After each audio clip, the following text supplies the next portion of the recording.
Hello, Dr. Elise acupuncturist here.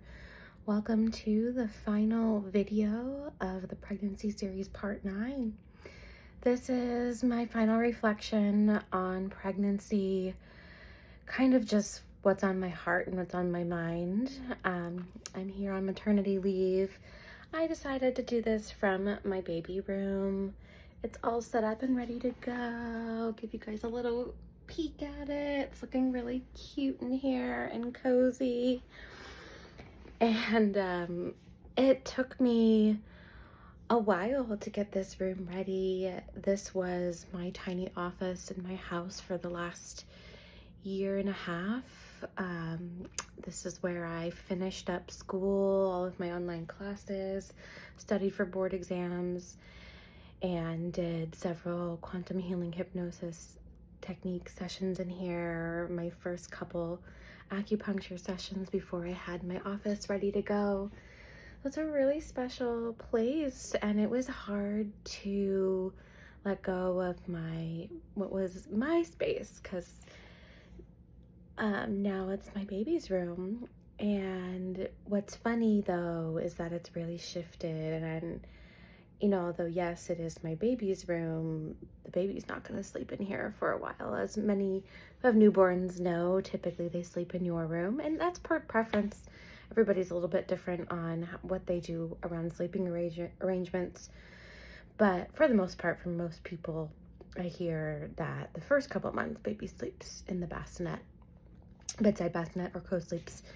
So that's what we're gonna do, but I just needed a place to put all of his things, and I have a little space for myself in here still. I wanted to speak about this chair that I'm sitting in. This is one of my favorite chairs I've ever had.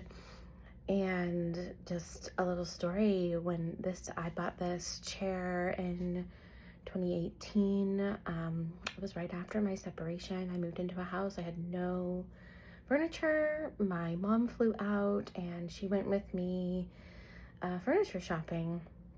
And I remember seeing my mom sit down in this chair, and she said how much she loved that it was a rocker and a glider, and how much that she loved to rock. And I just could see her rocking her grandchildren.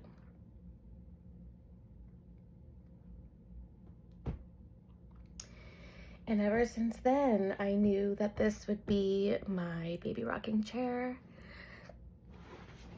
And it's been with me on a lot of adventures. This chair got shipped from Denver to San Diego. I had this in my apartment when I lived down in San Diego, and I got moved up here to North County, San Diego, when I moved up here with my partner. And it's really special to me. And in just a few more weeks, I will be rocking my baby in this chair. So it feels really surreal and really special. And soon after, my parents will come and my mom will be rocking the baby in this chair. So it feels really special. And so I just offer that as part of my reflection. It's been a long journey to get here. I haven't shared a lot about what it was like prior to conceiving, but this is something that I've been studying, researching, planning, preparing my body for a really long time. And now I'm just, within a couple weeks of giving birth. And it's hard to fully prepare. I am now really focused on going inward and reflecting a little bit on this pregnancy. It's, as many of you know, it's been a really tough go. The smells, sensitivity to smell has been the whole time. Nausea and vomiting the whole time. The worst of the nausea vomiting was first trimester into part of the second. And then it's consistent, throwing up once a week pretty much the whole time. And I've been reflecting on it a lot, and I've read many birth and pregnancy books prior to pregnancy and just throughout this pregnancy. And something I've been stewing on is things that come up in these books about um, how it's sometimes our, I don't know if she should say fault, but responsibility, or we have the pregnancy that we're going to have, and seeing a lot of stuff online about feeling like it's my fault that pregnancy happened the way that it did for me. And I think a lot of women may resonate with this, whether it's your pregnancy experience, your fertility experience, or birth. And yeah, some of these books indicate that it is who the woman or whoever's giving birth, their, so to speak, fault, or they want that experience for themselves, or it's a subconscious thing. I don't know, maybe. And I think maybe there could be a little bit of that. I also think that pregnancy is a wild experience, and your body does what it's going to do, and I don't think it's anybody's fault. One thing I will say to take responsibility for is that I did go into pregnancy tired. I came out of a long doctoral program, licensing exams, starting my practice, and I do believe that I had some level of adrenal fatigue from the Chinese medicine lens, overstudying, overworking, overworrying depletes your spleen and your stomach. And your spleen and your stomach are your pair for digestion and vomiting and, things rising up, reflux, all of that is related to your stomach. So if your spleen is weak, your stomach can't necessarily descend and hold down food, or if it's acid, whatever it is. So yeah, I guess I'll take that as my piece of responsibility. And at the same time, I'm no longer guilting myself for it. I trust in the timing of my baby and that this is the way it needed to be. And I know I'm going to come out on the other side of this with a lot of wisdom to share with you all, to help my clients. So I'm letting that go. I'm leaving that here, leaving that in 2025, and though I know we moved into 2026. Happy New Year. Forgot to say Happy New Year. It doesn't feel like we moved into a new year already. I'm still kind of in 2025. So Happy New Year, everybody. A little bit late. But it has just been a time of deep reflection. And, we're also in winter for a few more months. And in Chinese medicine, we call this yin time. Yin being the more feminine energy. And it is also the darker, slower, colder, more grounded energy. And, maybe a lot of you have seen other practitioners that share about, in the Gregorian calendar, we're very big on the new year, the new start, January 1st, start your new diet, your new cleanse, whatever it is. But it's also the middle of winter. We're really, by nature, we're supposed to be resting. So for me, this is my first year. I've really given myself permission to not do anything. I don't have any goals. Just have a baby, and take care of my baby. And it's the first time in my life that I'm really not in school or working, or even if I've had breaks before between school or work or whatever, taking time off, but there was always this sense of urgency to get back to work and to be doing something. And I don't feel that right now. I feel very grateful. I've come a long way, because it's not easy to just be. And I'm actually really enjoying this time. I really enjoyed the holidays with my partner. I loved my last few days in clinic with my clients. It was wonderful. And this last week, since I've been on maternity leave, has just been finishing up, cleaning, nesting, and now I'm just getting ready to rest and prepare for birth. Like I've mentioned previously, I don't know exactly what my birth experience is, but I owe it to myself to do everything I can to have a positive experience. And so that's why this will be my last video. I will have one more post after this, just of some final little detail things as I wrap up social media world the next couple days. But I recognize that I need to get off of here because I find myself looking and going idle and just scrolling and looking at stories, and that's not always bad.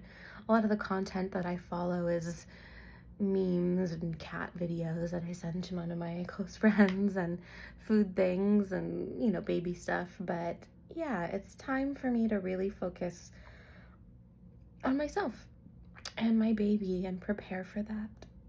And I am so grateful to this audience, for all of you that have watched these videos, who've commented, who've messaged me privately. I'm just so grateful. Thank you.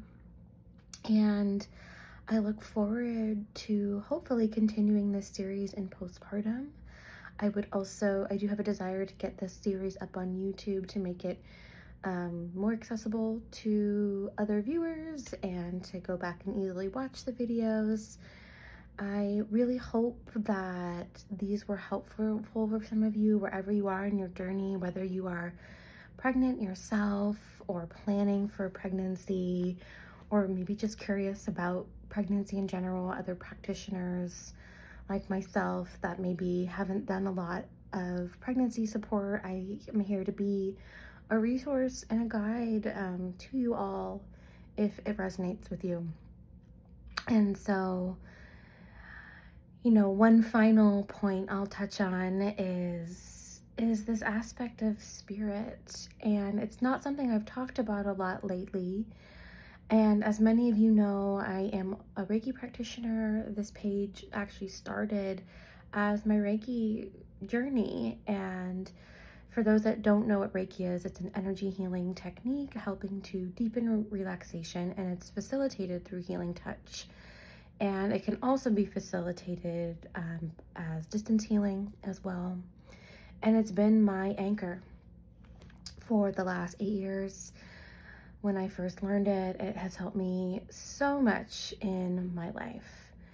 And I have really clung hard to it throughout pregnancy on the days where I really couldn't get out of bed to meditate. Like, I used to always come in this room first thing in the morning, meditate, get out for my walks, and I haven't been able to have that same routine because I have been traumatized by the smells of my house. So it takes me a long time to get up and to get out of my room, to eat, feed myself without throwing up, and sometimes I do. So anyways, Reiki, because it's so easy to access for oneself, it's been my anchor. And I have disconnected a little bit from some of the spiritual work and the meditation, and I always have had really intentional affirmations and my altar and being with it every day. And I kind of fell away from that these last 9 months. However, I do have pregnancy and birth affirmations written from my birth experience that I have been intentionally saying every day. I recorded myself saying them. And then I actually have some wonderful tools that I wanted to share. This is a box of cards called In Full Bloom Birth and Pregnancy Affirmations that a friend gifted me a few years ago, actually, and I've used these with my doula clients and then for myself. And I just wanted to share some other affirmations that I'm working on right now. But this first one says, I offer myself grace through this transition. And every year on my birthday for the last few years, I've done a card reading for the year. And this year, a little apprehensively, I pulled out this deck and I decided that this was my year for pregnancy. And I pulled one of these cards, and this is my theme for the year. And I have to be really cognizant and remind myself to offer myself grace, because it's been a very graceful experience. And it's funny because this actually makes me think of my partner, because I have not been able to offer myself as much grace as he has with me. And he's also been very graceful throughout this process of taking care of me and helping me a lot and telling me it was okay to rest and to slow down. So, Daniel, I offer you this grace and I thank you for reminding me of that. That's been my theme for this year. And then my next card, so like I said, I do a reading. It's usually for each month, and my card for this month is inner peace. And it's funny because my 2025 word for the year was peace. And I would say 2025 was not peaceful. And I had a really hard time achieving that. So I finally feel like I've found some peace at the very end of 2025 and now. So I'm grateful for this, that it's coming now. I would say my new word for this year, not new word, but my word for this year is definitely love. Love for myself, love for my baby, for my partner, for everyone around me, and just cultivating that more. I recently found a list of 25 things I'm going to do before I die. And on one of the items or things on the list was to love without hesitation. So that's what I'm cultivating right now. And then finally, this was a card I pulled on our most recent full moon last week. And it says, I let go and ride the waves. Very accurate for being in labor, riding the waves or surges or whatever you want to call them. And I'm gonna just keep this in mind. So that's kind of what's been on my spirit, and I just wanted to share that I'm kind of, as I prepare for birth, I'm really reconnecting with myself and the spiritual aspect of myself, of where I started in this aspect of this medicine is the energy and the spiritual connection I have to God, universe, higher spirit, whatever you want to call it, and my spirit guides, my grandparents who've passed on that have been with me this whole time. And recently, some of my passed on animals have been with me too, so that's been really interesting. So that's all I have to say. I know this is still long, and some of you may have commented that my videos are quite long, and as I've always said, I'm just not brief, and I'm here to just speak from my heart what flows in each and every moment. And if you made it through the end of this video, thank you for watching and listening. If you've watched the whole series, thank you. As I've mentioned, I don't know who I will be on the other side of pregnancy and what it all looks like. But I know, like I said, I'm still going to be a doctor of Chinese medicine and acupuncture. I will be a mother and so many things. So I'm really actively calling in ease and peace for myself. So please send me your wishes, your vibes, your prayers. I would be so grateful for that. And I hope to continue this series in a new series for postpartum when I'm back and ready. Wishing you so much love. Thank you so much. And I'll see you guys on the other side.